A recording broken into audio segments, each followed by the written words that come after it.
guys. Now that I've got all my arrows, I've double checked them through paper. They're all shooting a bare shaft bullet hole. We're ready to start fletching, so let me walk you through this real quick. What you're going to need is some acetone. This is what's going to clean your shafts and clean your fletchings before you glue those on there. That way you get the best adhesion possible. You're going to need some kind of fletching jig. I prefer the Bitzenberger. You're also going to need some glue. I prefer this Loctite Ultra Control Gel, and I'll show you guys a couple close-up pictures of that. What I like about it is it's a little bit thicker glue, so it's not going to run as much when you set them up. And it is a rubberized formula, so it'll have a little bit of give versus just getting brittle and cracking off when your arrows get old and you're losing veins. So I've found the best luck with this. Sticks just about any vein I've tried.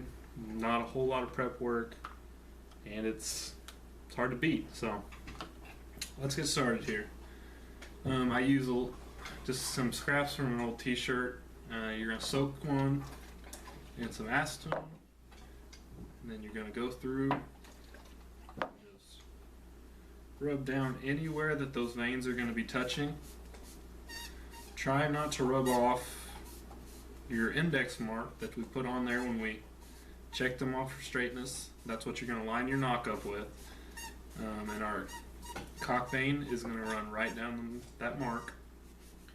That way, since we know everything's shooting fine, every arrow shooting the same hole through paper, we want to keep those lined up.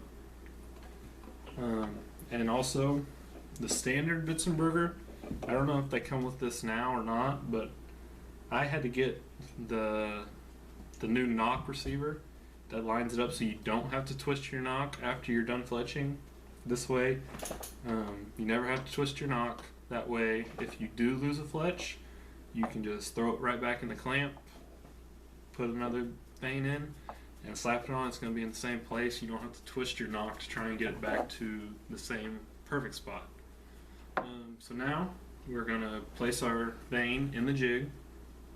Just slide it right in there and line it up with one of these index marks.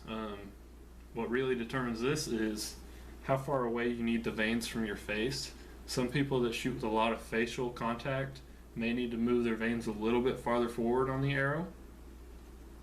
If you don't, if that arrow sits a little bit farther away from your face, you can run them a little bit farther back on the arrow. Ideally, the farther back you can get them, the better.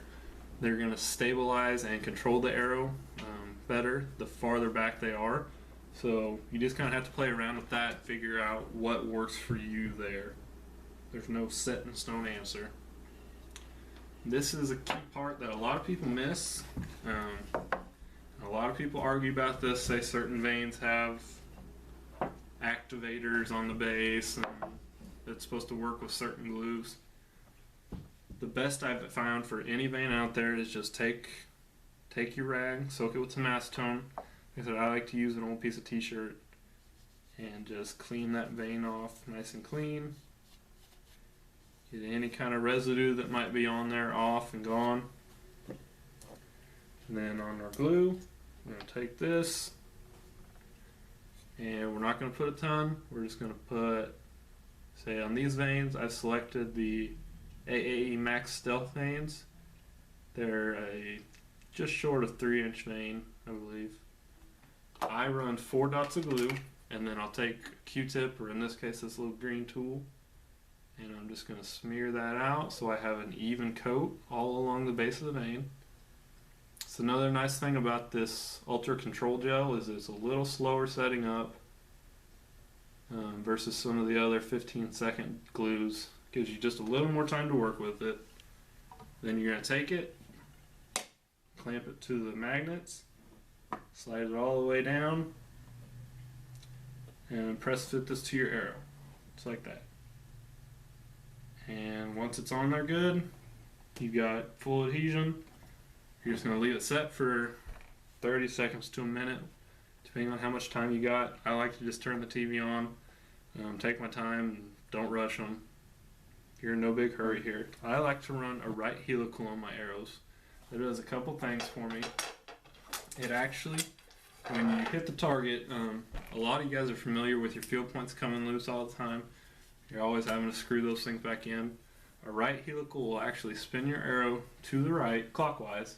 So when they do hit the target, they're actually going to screw those points in a little bit tighter. So you're not going to be fighting your points all the time, having to screw those back in. Just a little added bonus there. That's why I prefer the right helical over the left helical. I wouldn't get crazy with my helical. I mean, if you're only shooting 20 yards indoor, then yeah, run as much helical as you can get on there. It's going to stabilize the arrow quicker. But for any kind of distance shooting, that's really just going to create a parachute effect on your arrow, and you're going to lose a lot of downrange momentum and speed.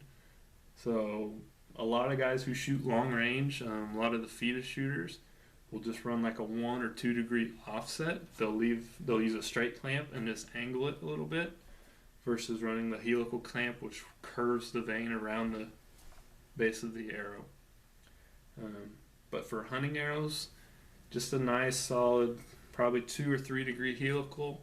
That's going to cover most of your shots. You're not going to lose a ton of velocity downrange.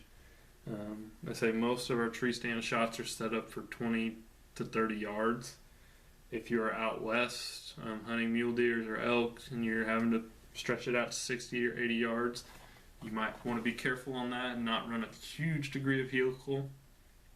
But like I said, just do a little research on it, guys. There's tons of paperwork out there, and everybody has their own opinion on it. So you kind of do have to play around with it a little bit.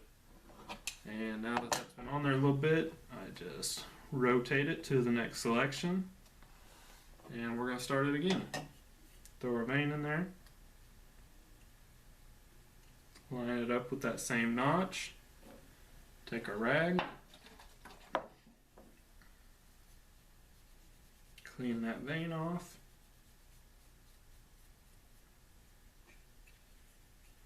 Put a little bit of glue, 4 dots again. So you don't want to get crazy with your glue. If you have glue running out the sides of the vein, you have too much glue. Some people think the more glue you get on there, the better. That's simply not true. All you're doing is just making your arrows look sloppy. Get that on there. And press it down.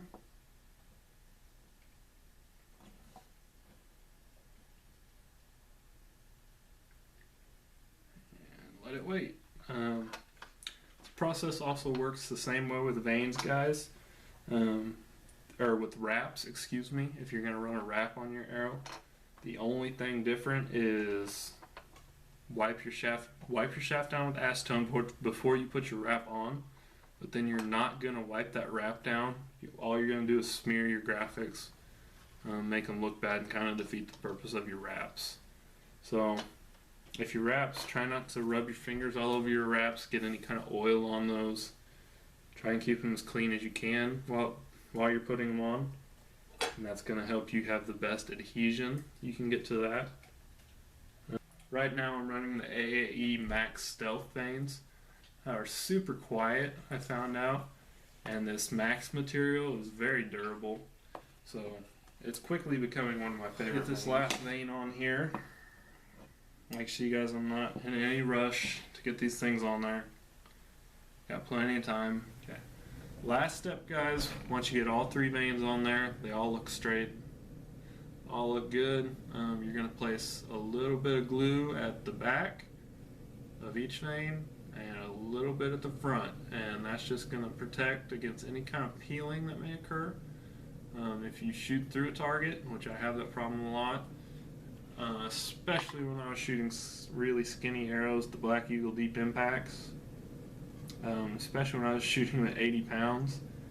That was a lot of overkill, guys. It was awesome for hunting, but it was really hard on arrows and targets. Kind of learned my lesson there. So now I'm just kind of tuning it back a little bit.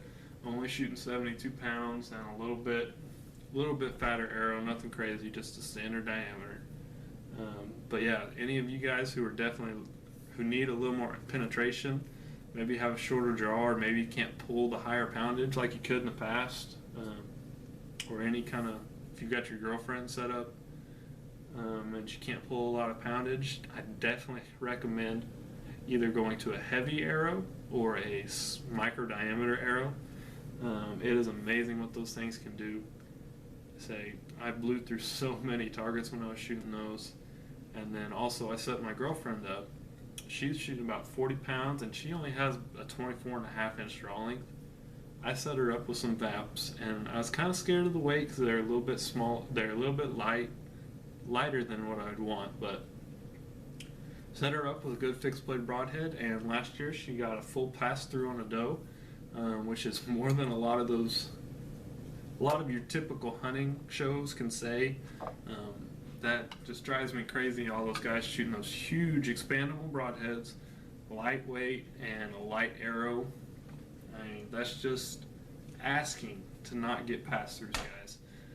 If you want good blood trails, you want complete pass-throughs, and you want to put deer on the ground quicker, it's easy to do, guys. Up your arrow weight, shoot a skinnier arrow, shoot a smaller broadhead. Any guy shooting 60 pounds, I would not recommend any of the 2-inch or anything bigger than 2-inch broadheads, guys. A lot of those have such terrible blade angles. They chop rather than slice through the animal. And we'll get more into that later on once we do some direct comparisons and whatnot in some of our other videos. But just a little rant session here, guys. So now I've got some time ahead of me. I need to get some more arrows fletched, so I'll let you guys go and stick around. Stay tuned to Fletch Deep TV, guys, and I'll show you guys how these shoot once I get done.